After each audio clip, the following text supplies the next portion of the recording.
Hey, you're listening to Stop the Scroll, a social media marketing podcast, and I'm your host, Heidi Schmidt. I'm a social media strategist and agency owner with over 15 years of marketing experiences helping businesses grow online. We'll be diving into what you need to know so that you can show up confidently online without the overwhelm. Get your notebook ready to jot down some amazing marketing gems, and let's dive into it. Welcome back to another episode of Stop the Scroll. I am your host, Heidi Schmidt, social media strategist and agency owner. And today I have an amazing guest on, and I am so excited to have Lauren Najar on. She's the founder of LCN Consulting and Lauren Najar Coaching. She's a business coach and agency owner who helps businesses scale to 6 and 7 figures, not fingers. Whew, it's been a day. Through simplified marketing and lead generation strategies. She's celebrating 6 years of coaching and has been running her agency for over 3 years. And her specialty is building relationships in the DMs and generating more leads for businesses in a way that feels authentic. Welcome, Lauren. Thank you so much. I am so excited to have you on. When I saw that you were into the whole lead generation side, I was like, ooh, my peeps are going to love this. So tell me a little bit more about what you do, what you offer, and kind of how you got into the whole business coaching space. So my background, actually, I spent 10 years in the banking industry. I was on the retail side. So I was in charge of getting sales and selling to clients and small businesses for about 10 years. And 5 of those years, actually, I had to train people to have sales conversations. And so even though I did not like this corporate job and who I worked with or who I worked for, the one thing I did take away was their form of how to have conversations and a way to have a sales conversation where you're almost like diagnosing a problem and then prescribing. And that's like literally how my brain works with sales. Is it's a sign of like you want to help somebody and you want to serve somebody. So that's how you have sales conversations. And so during that time, I was very burnt out from my corporate career, and I was inspired by the closest people around me, who my now husband, my 2 best friends, my sister.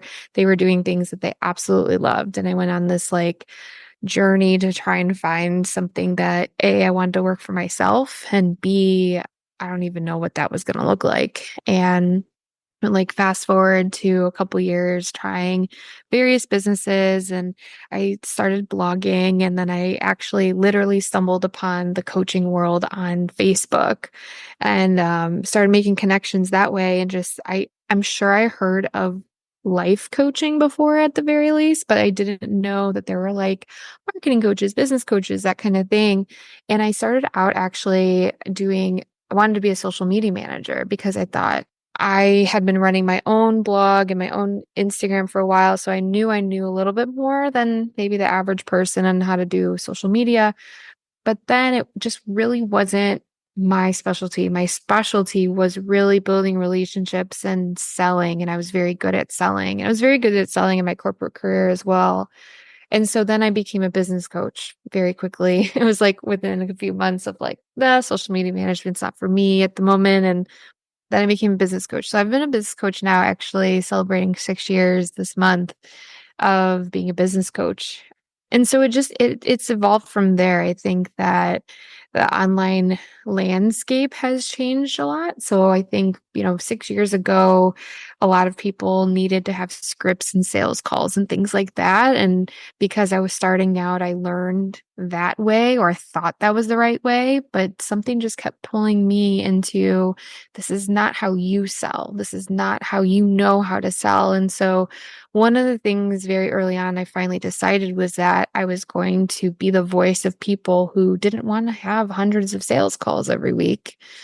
And so the main thing that I help people do is I help people build authentic relationships and be their most authentic selves in their business. And so we, create content for them. We help with marketing, we help with lead generation, and really doing business your own way is my big thing, and not needing copy and paste strategies and not needing crazy funnels and things like that. It's building a slow and steady business, getting your foundations very strong, and then expanding on what you do best in your business and how you build relationships. And And it all, like I said, it all comes down to you have the prescription to the ailment that they are experiencing. And so that's what sales becomes.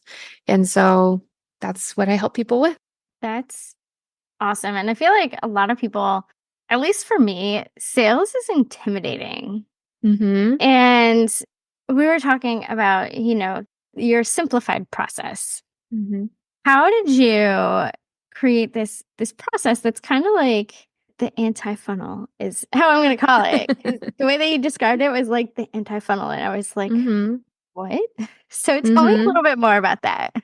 I love that. I think I'm gonna like use that. I'm gonna credit you and say, oh, anti-funnel. But I will say first and foremost, like everyone needs a funnel of some sort, right? Like a funnel is just like somebody finding you on social media and then how they become a cold follower into a warm lead into a client. Like obviously you have to funnel them through some way. But I think when it comes to having a million offers and like I guess a couple things for me is there's two things that made me think this way. And one of them is at me as a consumer. I don't want to be like, I don't need to go through hoops. And if I want to work with somebody, I'm going to reach out and message them. And if I can't find a button or link or information within 3 seconds to like work with somebody that I really enjoy listening to or paying attention to, that turns me off and my attention's probably going to go somewhere else. And so I think it's more of a logistics thing. If you think of yourself as a consumer, like how do you consume or how do you like vet someone you want to work with?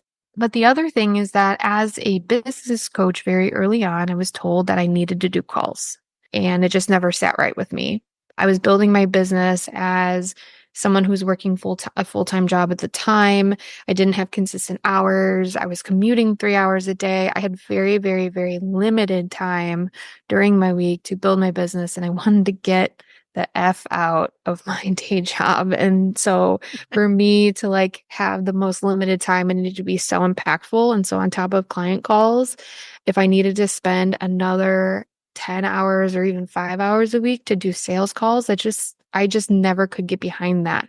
And so it just never sat right with me. What sat right with me is like having a conversation either in DMs or just even through content and like legit just befriending people in a way. And Mhm. and I know that there's rhetoric out there that's like, well, you're just becoming friends with people to then eventually sell to them. It's no, that's not my intention. My intention is I like connecting with people and I like building relationships with people. And guess what? Those relationships can kind of point you into many different directions. Mhm. Client, collaborator, even someone that you might want to hire. They might refer people to you. Like you have to think of it in a broader scheme.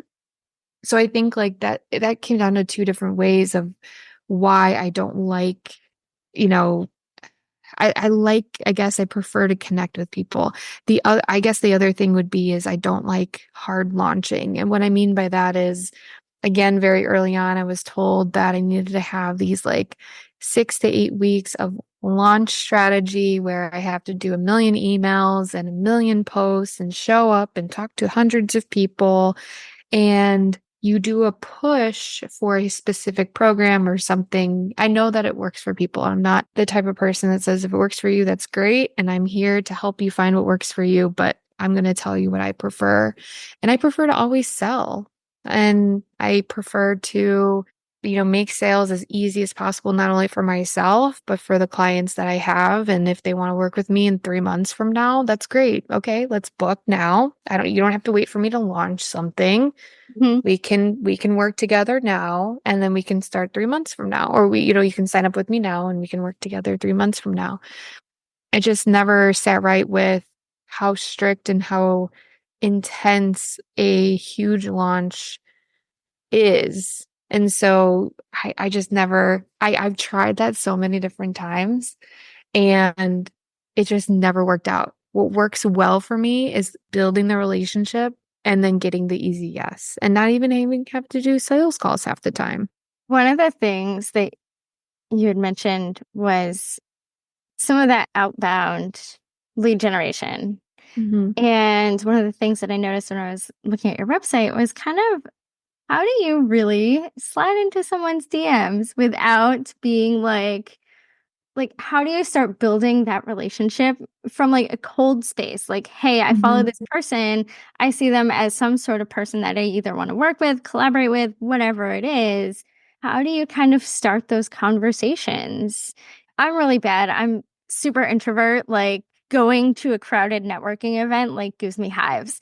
So like sliding into someone's DMs, like my like rejection sensitivity whatever it's called is Mhm. on high alert. So how do you kind of coach your clients into getting over those kind of fears and fear of rejection and fear of just like they're gonna think that I'm like the worst salesperson ever. I will say too, I say this a lot. It surprises people when I do say this, but I am also introverted. I'm more of an ambivert, but I'm slightly towards the introvert side. And it does, for me, I don't like big crowds of people either. I don't like networking events. And it's very strange that there are moments where I feel perfectly fine speaking in a room full of people and doing a speech versus like at my own wedding, at my own bridal shower, I couldn't speak at all. Like I was just cannot talk to these people. And it's all my family and friends, right? It's just very odd. And I definitely need time to recharge. But one thing that I could probably do for hours on end is just slide into people's DMs. And don't know the science behind that. And I can't tell you a tangible reason why, but I think it just comes down to the need to want to help people and knowing that I can, at any degree, at any level of business, help them generate more sales. And I know I'm very confident in what I do. And I think that's the driving force behind why I'm able to do that. But also the payoff of if I'm connecting with somebody who has a larger audience than I do, that it benefits me in more ways than one. I'm not seeking. I think that's the biggest thing with when I coach my clients too, is when they don't have that outbound strategy yet. That's exactly what you mentioned. That's exactly what they say too, is like, I'm uncomfortable. I don't want to feel sleazy, blah, blah, blah. I don't like selling. But I'll invite you to think about like, how do you talk to your friends? Or how did you start talking to your friends? Or how did you start talking to your spouse or your partner or just anybody in your life? You've started with small talk, right? And so a lot of us, especially on Instagram, we're sharing stories every day of maybe something is business, but like today, I regularly share pictures of my daughter, and like today we mentioned that I don't have a babysitter today, and so like it's just little bits and pieces of my life that I share on stories. So naturally, that's the first thing that I will do is if I see someone new that I want to follow and maybe start doing some lead generation, is I'll look to their stories and I will comment on a story. And so I will say, like, I'll give an example yesterday, and this is one of my like business friends, but she went to a grocery store and she found pumpkin spiced Chardonnay. And of course, it's very bizarre, right? So I messaged her. I'm like, oh my God, is that disgusting? So that's all I do, even if it's someone I don't know. If it's somebody, that's just if I go to their stories, I'll comment. That's a beautiful sunset. Oh, where are you vacationing? Your daughter's so cute. Like, just relate and have a conversation. But that's the direction it needs to go. It does not need to change into a sales conversation at any point, like Hmm. right now, right? Like, just talk to Yeah. them. Release the outcome. Not everyone's going to be a client. That's the guarantee. Like, most of the people that you connect with this in this way, but it's so beneficial to even just connect and get your name out there. So that's what you begin with. And then you can kind of start vetting people over time of, okay, yeah, like this person actually is looking at my stuff, engaging with myself, voting in my polls, sign up for my email list. Now I need to like pay attention to these people. Hmm. That's fascinating. You make it sound so easy. Well, thanks. Obviously, one of the things as business owners is we all kind of want to build our list. And because ultimately, like, email is a huge way to kind of not just sell, but also add value to our audience. Mhm. when we think about, our marketing funnel, you obviously have like, oh, someone becomes a follower, and then you kind of want to nurture them onto your email list. So, Mhm. what are some of your like best practices for lead magnets that are kind of authentic and don't? Because I feel like a lot of people are like, oh, I'm giving away the farm with lead magnets. And it's like, Yeah. no, you don't need to. But how do you coach your clients on like creating a authentic lead magnet that's really going to resonate with their audience?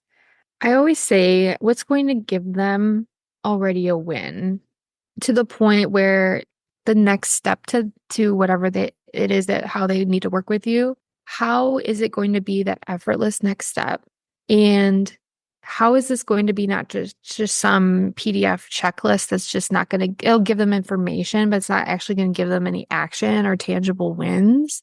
So, like for instance, I'm actually in the process of working with one of my clients now, creating her lead magnet, and she created a new program where the lead magnet is going to go into this new program. And right out of the gate, the first thing that I'll suggest is okay, like you have a 5 step process, like the lead magnet can be the first step, and that's it. If you have a course that you want someone to buy, a lot of times people give away the first lesson for free or the first module for free. And it just makes it like a sneak peek of your course, sneak peek of how to work with you, what they're going to learn. But of course, you don't want to give them everything, right? We want it to still be, ooh, I need to learn more. Let me pay you. And so finding that balance of, okay, this is a very good like mini course, freebie, free training, whatever it is, how to list. And so like the ebook that I created is literally how I do lead generation. And I think the biggest thing though is the difference of how somebody does lead generation versus how I do lead generation. Everyone has a different business. And so I can give you the information. I can literally tell you how I do it, but it's not going to work for you. How you get it to work for you is when you work with somebody to help you do it, personalized to you. Hmm. And I mean, that's not maybe 100% of the time. And sometimes people can take free information and apply it and it works. And again, that's wonderful. That gives me a win because they got a win from my stuff. But at the same time, I feel like it leaves them wanting more. And here's the other thing too, is like a lot of times when people are seeking that help, they're not going to do it themselves. And so how can you, again, just like give them the information? Hey, guess what? This is going to help you. But if you need more support, here's the rest of the thing. Here is the next step for you. So, like, the whole thing in your buyer journey, though, as well, is making sure that it's just like an effortless next step the whole way up until your most expensive package or whatever it is. But the whole journey makes sense. It all feeds into another. And so, making that first step just so meaty and juicy and fun and giving them that win is going to be probably your most successful thing. There was something that I saw on your website that was something about like clarity and helping your audience get clarity. And I'm going to use myself as an example because I am struggling with my lead generation right now. I'm like, okay, This is a very timely podcast for you. it really is. It really is. I was just on like a masterclass call this morning and I was like, I don't have a pipeline because I've been Mhm. lucky enough that like everyone's been referred to me. So I've never had to Mhm. like seek out leads. I've never had to like generate leads and nurture them. So when you're starting with a client, like what is that kind of like clarity question that is kind of like sets off that aha moment for them? I imagine you kind of go through their customer journey, et cetera, et cetera. Like, what are your offers? But what's kind of the question that you ask your clients that's like the aha moment that they get? I think the biggest question is, and you just kind of alluded to it, is like, how does someone find you? And 9 times out of 10, they can't answer that question because we as business owners are doing a lot in our day. And especially like, and I run an agency, so I know similar to what you go through because you have your own social media management clients and you're doing a lot of client projects. So Mhm. on top of, I have my coaching clients, but then I also have agency clients. And so we do have client projects. When you have so many client things you pay attention to, sometimes that takes away from you not only needing to do the marketing, all the things in your business, but I feel like I don't think I've ever had a client that has started with me that has actually was already tracking how things are working in their business. For whatever reason, that is the last thing people want to do. We are so involved in getting the likes, the comments, the sales, and we see the tangible effects of what we're doing, but we're not actually focused on what is actually moving the needle forward, even before the sales, even before the likes and the comments, what is working well and what's not working well. And I mean, I'm assuming you do that for your clients, right? You're tracking their performance, Yeah. their KPIs, but I know I have someone who has her own social media management agency now as a client, as a coaching client, and she's inundated with client projects. But one of the things that I really need her to do is even for 5 minutes a day, you need to do something for yourself, for your business to grow it, to track whatever it is, because she has her own goals and she wants to grow her Hmm. agency as well. So I think the biggest question is like the very first question I would ask anybody is, how do people find you right now? And if you can't answer that question, like you can say Instagram, you can say all these things. Oh, I use hashtags on Instagram or keywords on Instagram. It's like, it's deeper than that. What are you currently doing for people to find you right now? And then the next level to that is, well, what's working? And if you don't know that answer, then there isn't a process in your business to bring in people. There is not a process that you know is working. And I think like when we start our businesses too, we test a bunch of things out, like posts on Facebook, Instagram, TikTok, Pinterest, email, and we don't maybe either have the knowledge or the capacity to see how well everything is doing. And a lot of times I'll like recommend just start like with one platform, one platform, one email list, and focus on that. And then you can focus on what content's working, what's not, and what emails are performing and what's not. And if you can't tell me, what is working in your business, then that's priority number one. We need to figure out a way for you to bring in clients. I feel like nothing's working in my business, apparently. There's my Like, light bulb moment. Nothing's working. referrals are very good, and like my agency is very referral heavy as well.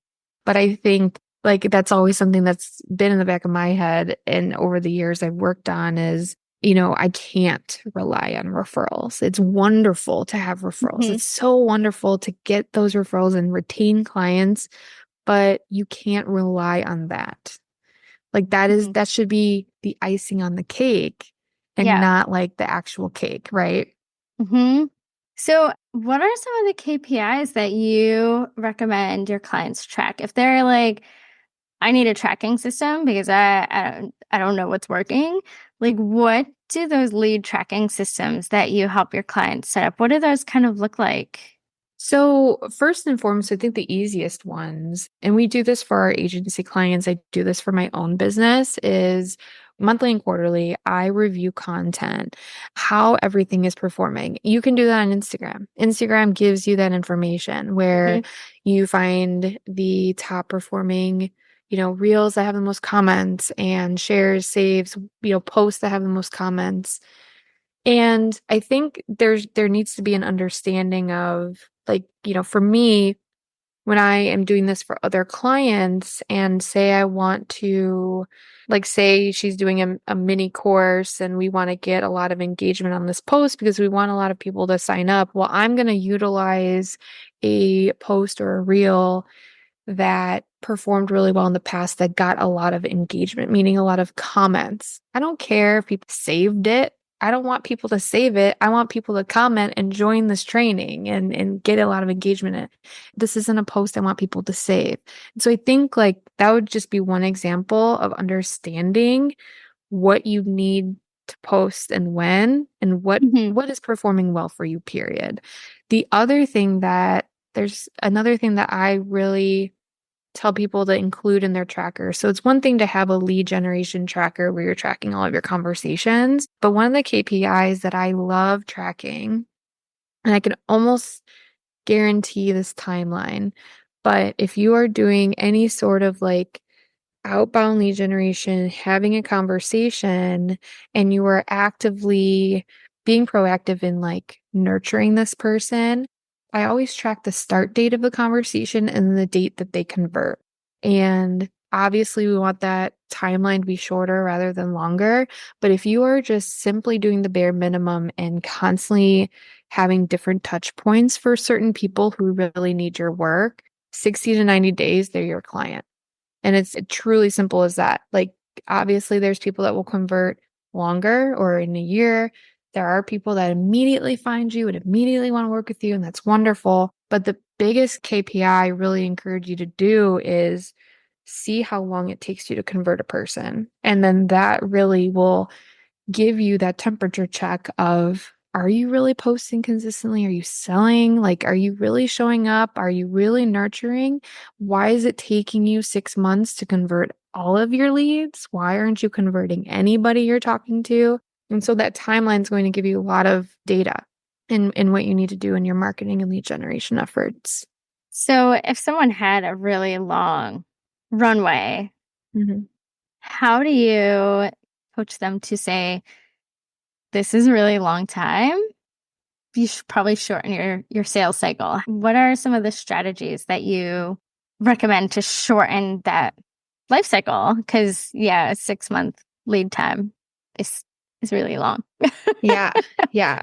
And I mean, some people just aren't going to convert, right? And it's wonderful if someone has been following you for a year and you've kind of kept in touch with them, but then they're all of a sudden like, hey, I'm ready to work with you. Like, it's wonderful when that happens. But I think the other thing is like, if you honestly have been like talking with them almost every week and following up with them, my very first thing would be, are we not pulling the sales trigger? Are we not pulling a sales question? Are we not converting the conversation to a sales thing? Is this even a lead for you, or is this just a conversation you hope to like turn into a client one day? So like my very first thing is just like sales. I immediately go to sales, and like one of the things that also kind of falls in the same category is when lead trackers get very long. And I get complaints from clients that are like, how do you keep up with this? I have like 300 people on this list. I'm like, well, you need to be deleting people. Like, you should not have these people on here if they are not interacting with you after 2, 3 weeks. Like, if you're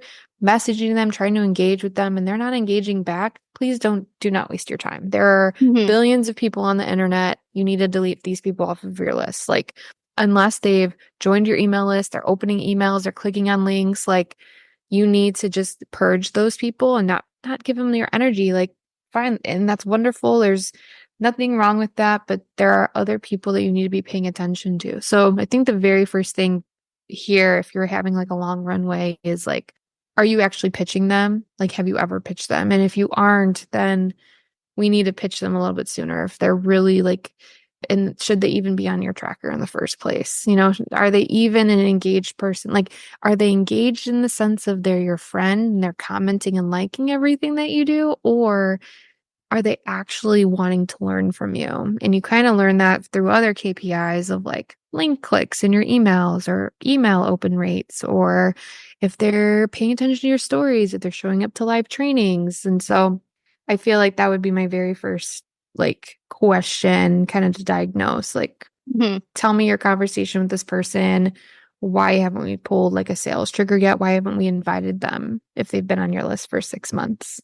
How do you know when it's time to make that hard pitch that like pull the sales trigger? Like, hey, let's keep the conversation going. Do you want to schedule a discovery call? Like, how do you do that? I don't know how to do that. So I always say, like, how do we get them to raise their hand? And we have to have other avenues out there, regardless of if it's on Instagram or Facebook. We have to have other ways for them to take the first step to learn from us. And so we can take that first step and say, I'm going to give you just an example. Say if I find you on the internet, we're not connected. I'm going to follow you and I'll send you a message via your stories just to kind of talk to you. Great. Well, over time, I'm going to keep engaging with you because I really want to know if maybe I'm someone that you're looking for. And maybe you're going to start looking at my stories. Maybe you're going to start engaging with the polls I'm putting out there. So, polls are a great strategy to do some market research and seeing who is going to vote for, whatever. You can create a poll on whatever. You can say, hey, I'm creating a new freebie. What would resonate with you more? And you put two subjects there and people can vote. Well, guess what? The people that are voting are the people that want your freebie. And those are the people that are your leads. Hmm. So that's one step. Another thing is promote your email list. You have a freebie, more than likely, or a lead magnet. See who signs up for that. That's another point in the right direction, right? Like Hmm. I've seen people have like a point system for these things. So it's like, 5 points for this, 10 points if they join your email list, 15 points if they are clicking on Yep. application links. And so like you can even think of it that way, or I just kind of like, I'm like, okay, like they're entering my world more and more. And Hmm. so the moment that they start doing that, that's when whatever you have available, start asking them a conversation. Hey, I saw that you voted for my freebie on how to get more leads. How does lead generation look in your business right now? I would love to know because I'm creating this freebie. There are so many opportunities for you to get people to start raising their hands. And yes, you're going to have your lurkers. Yes, you're going to have people who never engage with you, but obviously we can't just like cold DM everyone. What you want to do is really start paying attention to people who are already paying attention to you. And I will say, I'll add is like one of the things that like how you can generate more sales without always generating new people to come and follow you is this specific way as well. And so when you are not actively always looking for more and more and more, you're looking at the people who are, hey, like I'm already here, down here, like look at me, and we're not paying attention to them. We're leaving money on the table. And so when you have so many different things and like even a free training. So if you do like a live training on Instagram or if you have a Facebook group and people are joining your Facebook group, that's more ways. And I'm not saying you need to have these 15 million ways, but Instagram alone gives you so many different things, gives you polls and quizzes and questions and people who are watching your stories, live trainings, people who then can join your email list. And like you're Hmm. doing, you can share all of that information on Instagram as well. I recently started as a broadcast channel as well. That's another great thing to have is if people want to take the liberty to join a broadcast channel on Instagram, those are going to be most likely the people that want to learn from you as well, especially how you execute it and set it up. But my channel is specifically for sales and visibility. And so I literally set it up yesterday. And so like the people that joined are a lot of like my current clients and people that I've talked to already in the past about lead generation, possibly working together. So like you have all of these tools to get people to just take that first easy step into your world. And then how can you immerse them more into your world? But biggest thing here is that you're actually paying attention to who is coming in. And that's when you can pitch them, send them a message, send them an invite. And it doesn't need to be salesy or weird. They obviously want to learn from you. They obviously need your help. You can even ask them a question. But a lot of times I've made my sales through the DMs because of those things where hey, I thought of you for this program. I see that you have been joining XYZ, this training, that training. I think that you would be perfect for this program. I'd love to have you. And it's an easy yes. And then if it's a no, I'm not burning any bridges either because we already built that relationship. That's fascinating. You're giving me so many nuggets. Like my wheels are already turning. And, it's funny because what you said earlier about as agency owners, like we're usually so engrossed in client work. How do you coach your clients on like, you need to treat yourself like a client also? Because I Oh, think that's yeah. the challenge that so many of us agency owners, especially when we're in like the growth phase, because, clients pay the bills. So you got to keep the clients happy, but then you got to make time. And how do you do that without like staying up till 11 o'clock every night working? Because there's always work. Yeah, the one thing, the one biggest secret I'm kind of like half joking, half serious on this is so my daughter's 15 months old, and I said me becoming a mom, and this was my first child. Me becoming a mom has been the best secret to productivity because I'm fortunate enough to have a babysitter 4 days a week from 8 to 5, Monday through Thursday. I know that that is my window to get as much done as I can in that time. And like a lot of times too, like I might have doctor's appointments or need to walk my dog or whatever it is. But like when I had my business without my daughter and I didn't have my 9 to 5 anymore, I was not productive. And my day was just like, oh, I can do whatever I want, whenever I want. And I just felt very all over the place.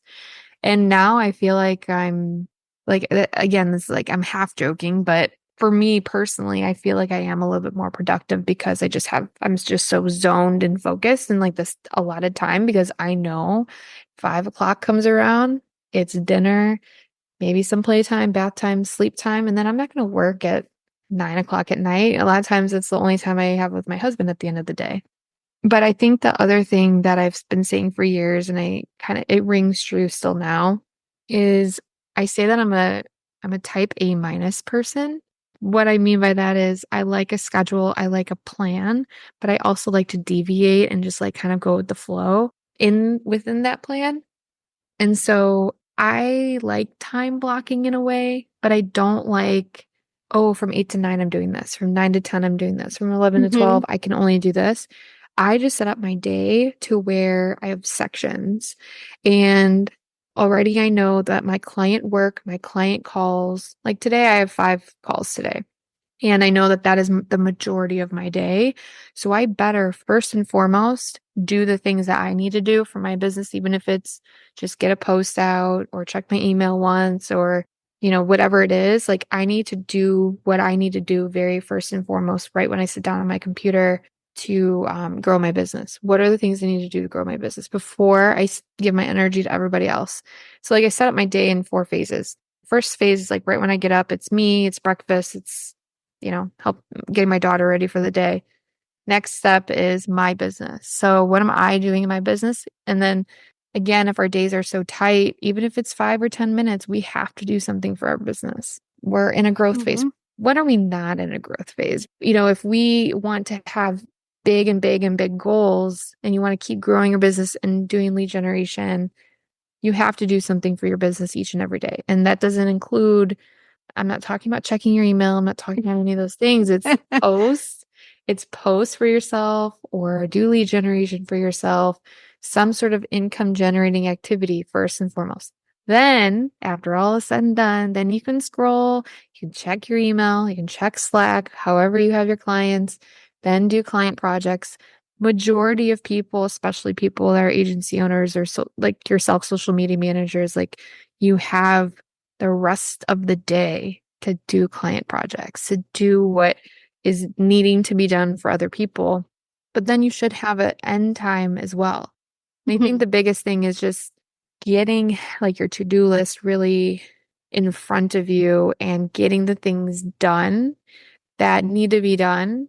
There's always work to be done. What needs to be done today, and that's it. And then the rest of the day is you time again. It's to veg out in front of the TV or work out or eat dinner, whatever it is. But I also feel like I had to kind of like decondition myself to like, there isn't, now I'm kind of back on that because I have to have a certain schedule, but I had to kind of decondition myself to the fact of like, it's okay if I want to pick up my computer at 7:30 at night and finish something that I didn't get to finish. There's Hmm. nothing wrong with that as long as I'm not burning myself out and I'm still going to bed at a reasonable time. There are some times where you need to get up early and do something as well. That I've definitely had to do that too. And I don't think there's anything wrong with that either, as long as it's not taking away from your health, your mental health. So I think like deconditioning, like it needs to look a certain way also has to do with that too a lot of times, what works for you. But I think the biggest thing here is before you do any client work, even for 5 minutes, what can you do for your business? Who can you connect with? Who can you email? Like just thinking of who do you need to follow up with? How can you generate more sales or more cash today? And just you have to do it for yourself before anything else. I love that. All right, we're gonna kind of wrap things up. So, how can people connect with you? What's kind of your last words of wisdom for our listeners? And how can people connect with you? So I'll do the last words first. So the last words will be if you are struggling to make sales in your business right now, if there's anything that you can do, you have to go out and connect with people. Like that's the name of the game. We think that it's often we need to post every single day. We need to have an email funnel. We need to have all these things. But I signed my first 5 clients without a website, without an email list, without a Facebook group. It was literally connect with me. We talked and then they booked with me, and that was it. And so connection and how people have been doing business for years upon years before even the internet was networking, connection, building relationships. So if you feel or you're hearing rhetoric out there that is your content needs to be amazing, you're going to make $1 million, like that is false. That is false. Yeah. You might have a really good post and you might have thousands of dollars to spend behind ads, and then you might have a really great simple funnel. Yes, that works. But the majority of people who are still building their business and probably making under 6 figures or even under a few multiple 6 figures, that's not true for you. And you have to build the relationships, and that's how you get more visible, and that's how you make more connections. And so if you're frustrated with your sales right now, I promise you it's because you're not talking to people enough. And I guarantee that if you do start to integrate some outbound lead generation, you're going to have clients. Like either in 30 days, 60 days, 90 days, you're going to have a new client. And so that would be my last words for everybody. I'm very passionate about that. I feel like I've had so many clients that have come to me and like, oh, I was told I can just need to refine my content over and over again. It's like, nope, like that's not true. People that have really bad content or really, either way, like content can be good. It just has to resonate with people, right? But at the end of the day, if you're not making those connections and becoming more visible, that's why you don't have sales. But how to connect with me is I'm probably mostly active on Instagram at Lauren Najar, just my first and last name. I have my website, it's laurennajar.com. I do have a Facebook group called Slaying with Success. And you can, if LinkedIn is also your speed, then I'm on LinkedIn as well. Awesome. Well, thank you so, so much for this amazing conversation. I certainly got many nuggets of wisdom. Like I need to go talk to people. Gotta get out of my introvert cave and like go talk to people. Thank you everyone for listening. If you love this, please go connect with Lauren, connect with me at Heidi Schmidt Creative, and tune in next week for another amazing episode of Stop the Scroll.